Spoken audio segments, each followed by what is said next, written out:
প্রিয় দর্শক আসসালামু আলাইকুম, welcome to my new blog. আজকে রান্না করব মুরগি আগে ধুয়ে পরিষ্কার করে রেখে তারপর এটাতে লবণ মাখিয়ে নিলাম।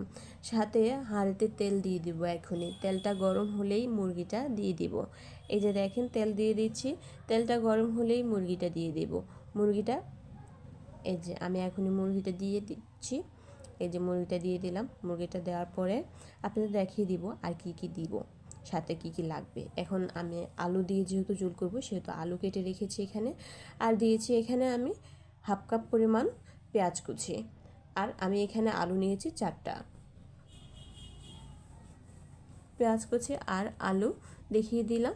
এখন আমার মুরগিটা ভাজা হয়ে গেল, সাথে মুরগির তেলটা তো রয়ে গেল পাতিলে। ওই পাতিলেই তেলের মধ্যে দিয়ে দিলাম পেঁয়াজ কুচিটা। পেঁয়াজটা দিয়ে ভালোভাবে নেড়ে ছেড়ে দিচ্ছি যাতে পেঁয়াজটা ব্রাউন কালার হয়ে যায়। পেঁয়াজটা যদি ব্রাউন কালার না হয় তাহলে কিন্তু আবার কাঁচা কাঁচা গন্ধ আসবে বা একটা স্মেল আসতে পারে। তো এখানে আমি আবার মুরগিটা হালকাভাবে ভেজে নিলাম, যে ওটা দেখিয়ে দিচ্ছি। মুরগিটা হালকা করে ভেজে নিয়েছি। মুরগি বেশি ভাজলে আবার ড্রাই হয়ে যায়। এখানে দেখিয়ে দিচ্ছি কি মশলা নেব।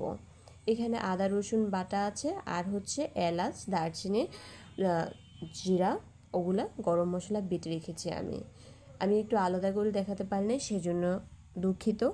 আর এদিকে আমি এখন মশলাগুলো দিয়ে দিচ্ছি হাঁড়িতে।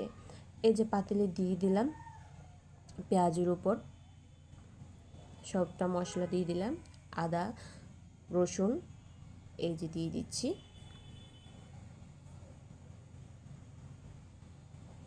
আপনি আপনার পরিমাণ মতো দিবেন। আমি এখানে একটা মুরগির পরিমাণে দিয়েছি, আপনি যতটুকু দেওয়ার অতটুকুই দিবেন। এরপর আমি একটু পানি অ্যাড করে নিয়েছিলাম সাথে, এটা স্কিপ হয়ে গেল। আর দিয়ে দিলাম হাফ চা চামচ হলুদ। হাফ চা চামচ হলুদ দিয়ে ভালোভাবে ছেড়ে দিয়েছি।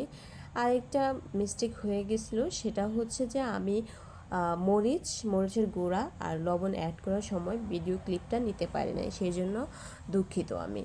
এদিকে আমি মরিচ দিয়েছিলাম চা চামচে 2 চামচ, আর লবণ দিয়েছিলাম চা চামচে 1.5 চামচ। এটা বলে রেখে দিলাম। আর যখন আমার মশলাটা ভালোভাবে কষানো হয়ে গেল, তেল উঠে গেল কষাতে পরে আমি চিকেনটা দিয়ে দিলাম। মুরগি দেওয়ার পরে একটু নাড়াচাড়া দিয়েই 2 মিনিট নেড়ে ছেড়ে পরে হচ্ছে যে আমি আলুটাও দিয়ে দিলাম। আলু আর মুরগি ভালোভাবে কষিয়ে নিতে হবে। ভালোভাবে কষানোর পরে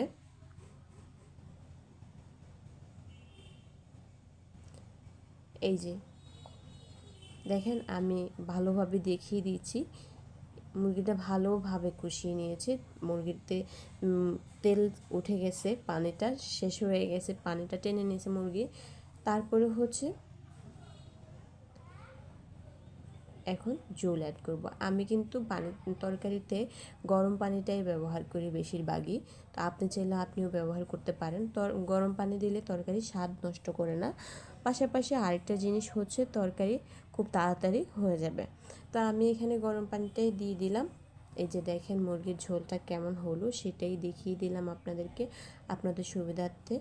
এটা হচ্ছে নামানোর কিছুক্ষণ আগে, নামানোর পরে যে ক্লিপটা ওটা আপনাদেরকে আমি দেখিয়ে দিচ্ছি, দেখলে বুঝতে পারবেন তরকারিটা কতটা স্বাদ হয়েছে। এই যে হালকা একটা ঝোলে রেখেছি আমি, হ্যাঁ, মানে অনেক ঝোল রাখি নাই, আবার একেবারেও শুকিয়ে ফেলি নাই, হ্যাঁ, মিডিয়াম ঝোলে তরকারিটা রান্না করলাম। ভালো